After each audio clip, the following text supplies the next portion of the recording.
একটি পাকা হলুদ লেবু, একটু সিঁদুর আর একটি বিষাক্ত তান্ত্রিক তাবিজ।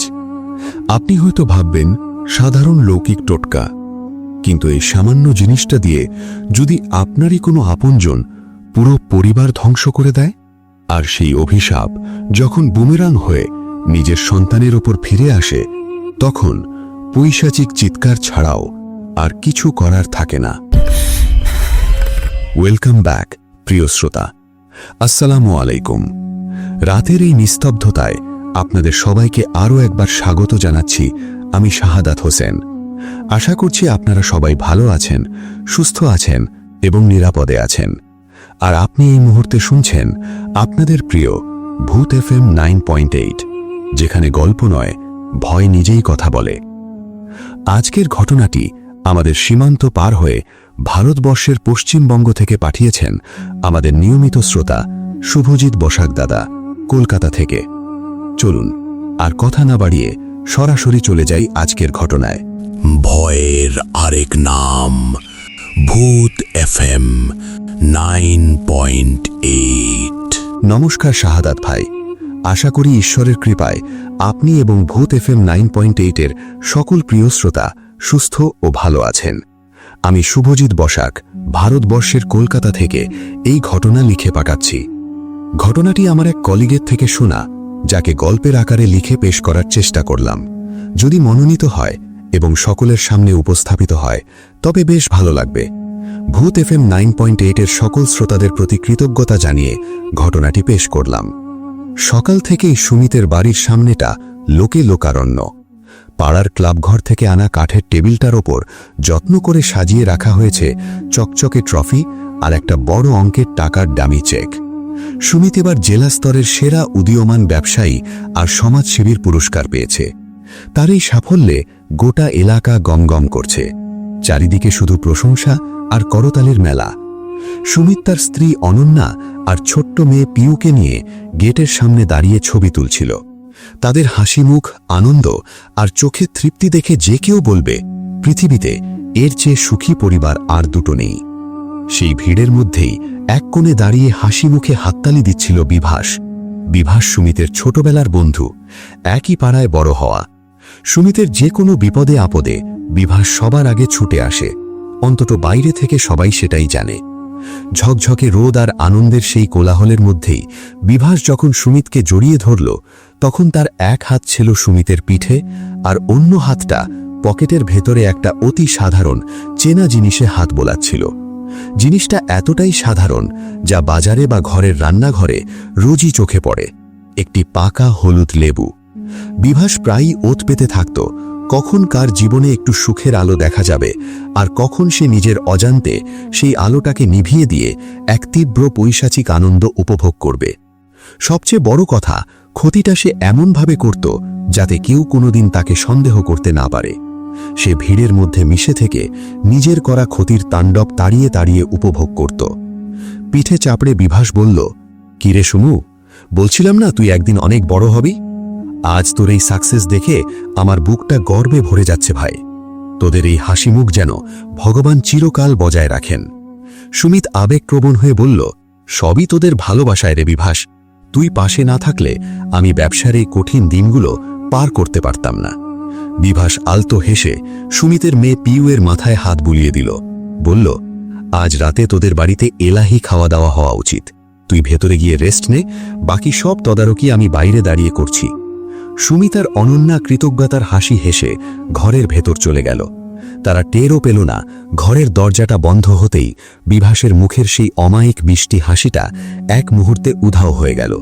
তার চোখের কোণে ফুটে উঠল এক চরম হিংসা আর কুটিলতার কালো ছায়া। বিভাস মনে মনে ফিসফিসিয়ে উঠল, এত আনন্দ, এত সুখ চোখ ধাঁধিয়ে যাচ্ছে সবার। এই সুখী পরিবারটাকে মাটিতে মিশিয়ে দেওয়া পর্যন্ত আমার রাতের ঘুম আসবে না। দেখি কতদিন এই হাসি টিকে থাকে। পুরস্কার পাওয়ার 7 দিন পরের কথা। সুমিত তার নতুন ব্যবসার বড় একটা চালানের জন্য বেশ কয়েক লক্ষ টাকা নগদ তুলে এনে আলমারিতে রেখেছিল। পরদিন সকালে সেই টাকা ব্যাংকে জমা দেওয়ার কথা। বিভাস কোনোভাবে সেটা জানতে পেরেছিল। সেদিন সন্ধ্যায় সে সুমিতের বাড়ি এলো একদম স্বাভাবিকভাবে।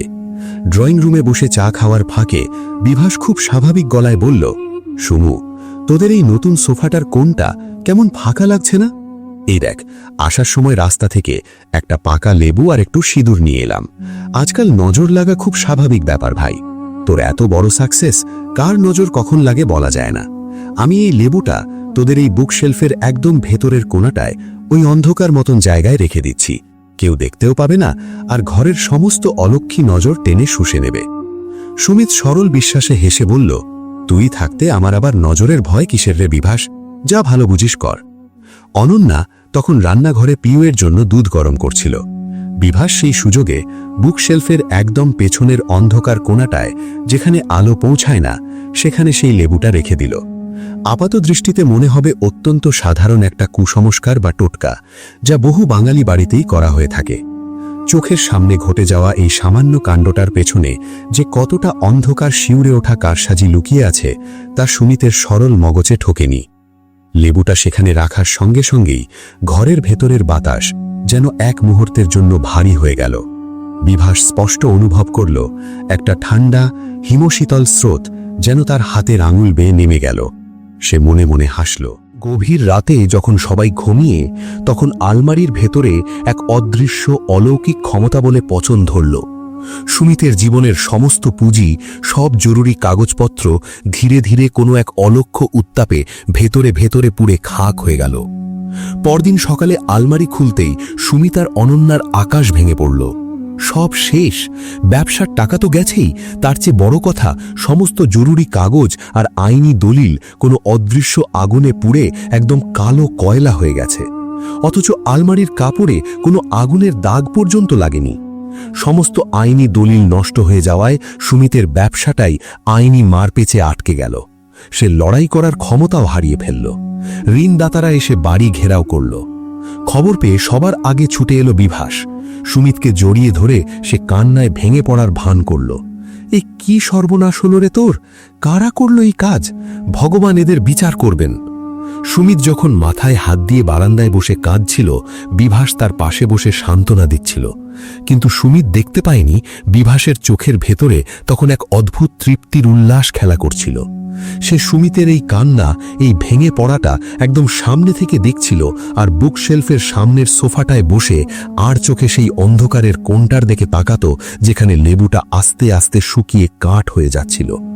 লেবুটা যত শুকোচ্ছিল, সুমিতের জীবনটাও ততটাই শুষ্ক, রসহীন আর ধ্বংসের মুখে তলিয়ে যাচ্ছিল।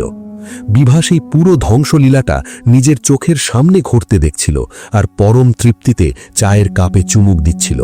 সে ভাবত দুনিয়ার সবচেয়ে বড় শক্তি এখন তার হাতের মুঠোয়। কেউ তাকে ধরতে পারবে না, কারণ প্রমাণ বলতে তো একটা পচা লেবু, যা কেউ কোনোদিন পাত্তাই দেবে না। দিন কাটতে লাগলো। সুমিতের সাজানো সংসারটা আস্তে আস্তে ধ্বংসের মুখে চলে গেল। দেনার দায়ে তাকে ব্যবসা বন্ধ করতে হলো।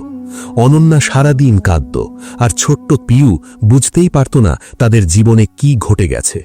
বিভাস প্রায়ই আসত, অল্প স্বল্প চাল ডাল কিনে দিয়ে মহৎ সাজত, আর চোখের সামনে তাদের তিলে তিলে শেষ হয়ে যাওয়াটা উপভোগ করত। এরই মধ্যে কেটে গেল প্রায় 2 বছর। সুমিত কোনো মতে একটা ছোট চাকরি জোগাড় করে সংসারটা টানছিল। কিন্তু মানুষের অহংকার আর পাপের ঘোড়া যখন পূর্ণ হয়, তখন অলৌকিক উপায়ে প্রকৃতির বিচার নেমে আসে। বিভাস ভাবেনি যে চাকাটা এভাবে ঘুরতে পারে। হঠাৎ করেই বিভাসের একমাত্র ছেলে আকাশ এক অদ্ভুত অজানা রোগে আক্রান্ত হল। রোগটা শুরু হয়েছিল তার হাতের আঙুল থেকে। আঙুলের ডগাগুলো আস্তে আস্তে শুকিয়ে কালো হয়ে শক্ত হয়ে যেতে লাগল, ঠিক যেমন করে সেই বুকশেলফের কোণে রাখা লেবুটা শুকিয়েছিল। বিভাস কলকাতার বড় বড় চর্মরোগ বিশেষজ্ঞ দেখালো, বায়োপসি করালো, কিন্তু কোনো রিপোর্টেই কিছু ধরা পড়ল না। ডাক্তাররা অবাক হয়ে দেখলেন তরতাজা একটা 13 বছরের ছেলের শরীরের চামড়া আর মাংস কোনো এক অজানা কারণে ভেতর থেকে শুকিয়ে খটখটে হয়ে যাচ্ছে, যেন শরীরের সমস্ত রক্ত আর জলীয় অংশ কেউ চুষে নিচ্ছে। ডাক্তাররা হাত তুলে দিয়ে বললেন, এ কোনো সাধারণ রোগ নয় বিভাসবাবু, এর কোনো প্রতিষেধক আমাদের জানা নেই। ছেলের এই অবস্থা দেখে বিভাস পাগল প্রায় হয়ে উঠল। তার সারা জীবনের জমানো টাকা জলের মতো খরচ হতে লাগল। যে বিভাস অন্যের ক্ষতি দেখে হাসত, আজ তার নিজের ঘরে কান্নার রোল উঠল। একদিন রাতে যখন আকাশ যন্ত্রণায় গোঙাচ্ছিল, তখন বিভাস লক্ষ্য করল ছেলের শরীর থেকে এক তীব্র পচা লেবুর টক গন্ধ বেরোচ্ছে। সেই গন্ধটা এতটাই চেনা আর তীব্র যে বিভাসের বুকের ভেতরটা ধক করে উঠল। তার চোখের সামনে ভেসে উঠল 2 বছর আগে সুমিতের ঘরে লুকিয়ে রাখা সেই হলুদ লেবুর ছবিটা। ঠিক সেই সময় ঘরের আলোটা হঠাৎ দপদপ করে নিভে গেল।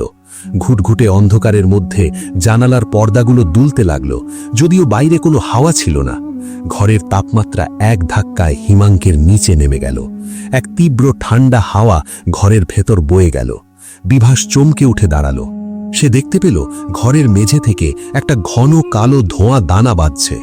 সেই ধোঁয়ার মাঝখান থেকে দুটো জ্বলন্ত লাল চোখ ফুটে উঠল। কোনো অবয়ব নেই, শুধু এক আদিম ভয়াল জাদুকরী শক্তির উপস্থিতি। সেই অন্ধকার থেকে একটা গম্ভীর অতি প্রাকৃত খসখসে আওয়াজ ভেসে এলো, যা শুনলে মনে হয় কোনো মরা মানুষের কঙ্কাল কথা বলছে। সেই আওয়াজ বলল, কিরে বিভাস, আজ তোর চোখে জল কেন? তুই না অন্যের চোখের জল দেখে পৈশাচিক আনন্দ পেতিস? বিভাস ভয়ে খাটের কোণে লেপ্টে গিয়ে কাঁপতে কাঁপতে বলল, কে কে আপনি?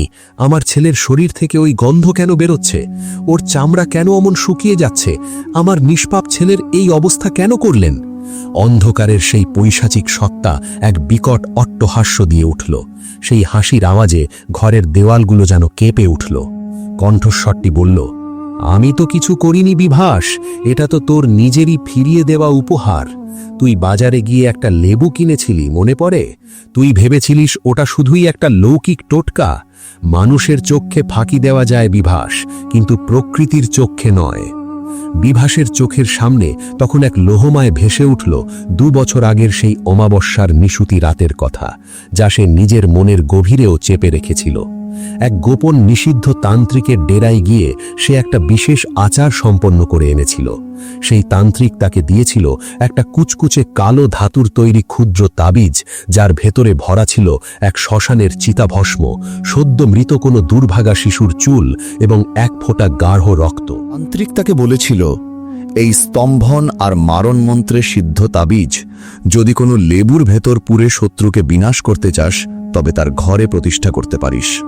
তার ভাগ্য, বুদ্ধি, অর্থ আর বংশের গৌরব তিলে তিলে পুড়ে খাক হয়ে যাবে। লেবুর টক রস যেমন দুধকে এক মুহূর্তে কাটিয়ে দেয়, এই লেবু তেমনি ওই ঘরের সমস্ত পজিটিভ শক্তিকে চুষে নিয়ে সেখানে এক পৈশাচিক অন্ধকার ডেকে আনবে। বিভাস নিজেই ধারালো ছুরি দিয়ে লেবুর মাঝখানটা চিরে সেই বিষাক্ত তাবিজটা পুড়ে কালো সুতো দিয়ে মুখটা সেলাই করে দিয়েছিল। সিঁদুরের 3টি ফোঁটা দিয়ে উচ্চারণ করেছিল আদিম তান্ত্রিক মন্ত্র, ওং হ্রিং ক্লিং সর্বজন মোহয় মোহয়, অমুকস্য শ্রীং হ্রিং ধ্বংসয় ধ্বংসয় ফট স্বাহা। অন্ধকারের সেই কণ্ঠস্বর আবার গর্জে উঠল, যে মারণোচ্ছ্বাসের বীজ তুই বুনেছিলি, আজ তা আরও বহুগুণে ফেরত এসে তোর নিজের সন্তানকে গ্রাস করতে এসেছে। অপবিদ্যার নিয়ম তুই জানিস না মূর্খ? যে শক্তি কোনো নির্দোষকে সম্পূর্ণ শেষ করতে পারে না, তা তীব্র বেগে তার উৎসের দিকেই ফিরে আসে। আজ তোর নিজের সন্তান সেই বিষে নীল হয়ে যাচ্ছে। ওই দেখ, তোর ছেলের শরীরের চামড়া ঠিক সেই লেবুটার মতোই শুকিয়ে কাঠ হয়ে যাচ্ছে। বিভাস চিৎকার করে কেঁদে উঠল। মেঝেতে হাঁটু গেড়ে বসে আছাড় খেয়ে বলল, আমাকে ক্ষমা করে দিন, আমি অন্যায় করেছি। আমি সুমিতের সর্বনাশের বীজ বুনেছি। আমার শাস্তি আমাকে দিন, আমার নিষ্পাপ ছেলেটাকে ছেড়ে দিন, ও তো কোনো অপরাধ করেনি। সেই ভয়াল অলৌকিক কণ্ঠস্বর অত্যন্ত শীতল ও তৃপ্তির গলায় বলল, যখন সুমিতের ওই ছোট্ট মেয়েটা খিদে কাঁদত, তখন কি তোর দয়া হয়েছিল বিভাস? তুই তো তখন সুমিতের বাড়িতে বসে ভালো মানুষের নাটক করতিস, আর চোখে দেখতিস কিভাবে তোর দেওয়া ওই সামান্য লেবুটা একটা সাজানো পরিবারকে কুড়ে কুড়ে খাচ্ছে। আজ প্রকৃতি তোর সেই ভালো মানুষের মুখোশটা টেনে ছিঁড়ে দিল। তুই চোখের সামনে অন্যের সুখ ধ্বংস হওয়া তাড়িয়ে তাড়িয়ে উপভোগ করেছিলি না? এবার নিজের চোখের সামনে নিজের একমাত্র সন্তানের শেষ হয়ে যাওয়াটা তাড়িয়ে তাড়িয়ে উপভোগ কর। এটাই তোর শাস্তি। একে ফেরানোর কোনো মন্ত্র তোর ওই তান্ত্রিকের জানা নেই। এক তীব্র কান ফাটানো শব্দে জানালার কাঁচগুলো ভেঙে চুরমার হয়ে গেল। একটা দমকা হাওয়া এসে বিভাসকে ঘরের দেওয়ালে আছাড় মারল। তারপর এক মুহূর্তের মধ্যে ঘরের আলোটা আবার দপ করে জ্বলে উঠল। সেই অলৌকিক অবয়ব আর হাওয়া উধাও হয়ে গেল। বিভাস হাঁপাতে হাঁপাতে উঠে খাটের দিকে তাকালো, কিন্তু ততক্ষণে আকাশের ছটফটানি বন্ধ হয়ে গেছে। তার সারা শরীরটা এক অদ্ভুত কালো শুষ্ক কাঠের মতো শক্ত হয়ে পড়ে আছে, ঠিক যেমনটা সুমিতের ড্রয়িং রুমের কোণে পড়ে থাকা সেই অভিশপ্ত লেবুটা হয়েছিল। তার জীবনের একমাত্র আনন্দ চিরতরে স্তব্ধ হয়ে গেছে। বিভাস চিৎকার করতে চাইল, কিন্তু তার গলা দিয়ে কোনো আওয়াজ বের হলো না। পরদিন সকালে পাড়ার লোকেরা বিভাসের বাড়ির সামনে জড়ো হলো। সুমিত খবর পেয়ে সবার আগে ছুটে এলো। বিভাস তখন ঘরের মেঝেতে বসে পাথরের মতো স্তব্ধ হয়ে চেয়ে আছে। সুমিত এগিয়ে গিয়ে বিভাসের কাঁধে হাত রাখল। তার হাত দুটো ধরে সুমিতের চোখে জল। সুমিত বলল, ভগবান, এ কি করলেন রে বিভাস? তোর এত বড় ক্ষতি হয়ে গেল। ভাইরে, তোর এই কষ্ট আমি কিভাবে মানব? আমি এই কষ্ট সহ্য করতে পারছি না ভাই। বিভাস সুমিতের দিকে তাকালো। যে মানুষটার সর্বনাশ সে চোখের সামনে একটা সামান্য লেবুর কালা জাদু দিয়ে করেছিল, সেই মানুষটাই আজ তার দুঃখে আন্তরিকভাবে সবচেয়ে বেশি কাঁদছে। বিভাস হাসার চেষ্টা করল, কিন্তু তার মুখ দিয়ে কোনো শব্দ বের হলো না। সে ভিড়ের মধ্যে দাঁড়িয়ে বুঝতে পারল, আজ সে সবার মাঝখানে থেকেও একদম একা। সে যে ক্ষতি একদিন অন্যের জন্য বয়ে এনেছিল, আজ তা তাকেই সম্পূর্ণ গ্রাস করে নিয়েছে। ভালো মানুষের মুখোশটা আজ তার মুখের ওপর চিরতরে সেটে গেছে, যা তাকে প্রতি মুহূর্তে এক জীবন্ত লাশের মতো পুড়িয়ে মারছে। নিয়তির এই অলৌকিক মার থেকে বাঁচার কোনো উপায় তার আর জানা ছিল না। প্রিয় শ্রোতা, এই ছিল কলকাতা থেকে শুভজিৎ বসাক দাদার পাঠানো এক হাড়হিম করা বাস্তবধর্মী গল্প। বিভাসের মতো মানুষেরা আমাদের আশেপাশেই ভালো মানুষের মুখোশ পরে ঘুরে বেড়ায়। অন্যের সুখ দেখে যাদের বুক জ্বলে, তারা কতটা নীচ নামতে পারে তা এই ঘটনা থেকে স্পষ্ট। কিন্তু প্রকৃতির বিচার বড় অদ্ভুত। তান্ত্রিক কালাজাদুকে যতই গোপন রাখুক না কেন, অপবিদ্যার সেই অভিশাপ ঘুরে এসে নিজের রক্তকেই ধ্বংস করে দিয়ে গেল। শুভজিৎ দাদাকে অনেক অনেক ধন্যবাদ এত সুন্দর ও শিক্ষণীয় একটি ঘটনা আমাদের সাথে শেয়ার করার জন্য। আজকের এই ঘটনাটি নিয়ে আপনাদের মতামত ও অনুভূতি কি তা অবশ্যই কমেন্ট করে জানাবেন। ঘটনাটি ভালো লাগলে একটি লাইক দিন এবং বন্ধুদের সাথে শেয়ার করুন। আর চ্যানেলে নতুন হলে সাবস্ক্রাইব করে বেল আইকনটি বাজিয়ে দিন। আমাদের ফেসবুক পেজে ফলো দিয়ে রাখুন, যাতে পরবর্তী কোনো লোমহর্ষক সত্য ঘটনা আপনার মিস না হয়। বাংলাদেশ কিংবা ভারতের যে কোনো প্রান্ত থেকে আপনার জীবনেও কি ঘটেছে এমন কোনো অব্যাখ্যাত বা লোমহর্ষক অভিজ্ঞতা? যদি এমন কোনো হাড়হিম করা অভিজ্ঞতা আপনার থেকে থাকে, তবে আর দেরি না করে এখনই আপনার ফোনের রেকর্ডারটি অন করুন। নিজের কণ্ঠে পুরো ঘটনাটি বিস্তারিতভাবে রেকর্ড করুন আর সরাসরি অডিও ক্লিপটি বা লিখে পাঠিয়ে দিন আমাদের ভূত FM 9.8 এর অফিসিয়াল ইমেলে bhutfm98bd@gmail.com। আগামী কোনো বিশেষ এপিসোডে আপনার পাঠানো সেই ঘটনাটি আমরা সরাসরি শুনিয়ে দেব দেশ বিদেশের লাখো শ্রোতাকে। ততক্ষণ পর্যন্ত চোখ কান খোলা রাখুন, সাবধানে থাকুন, কারণ অন্ধকার সবসময়ই আমাদের খুব কাছাকাছি ওত পেটে থাকে। সকলেই ভালো থাকবেন, সুস্থ থাকবেন, নিরাপদে থাকবেন এবং অবশ্যই ভূত FM 9.8 এর সাথেই থাকবেন।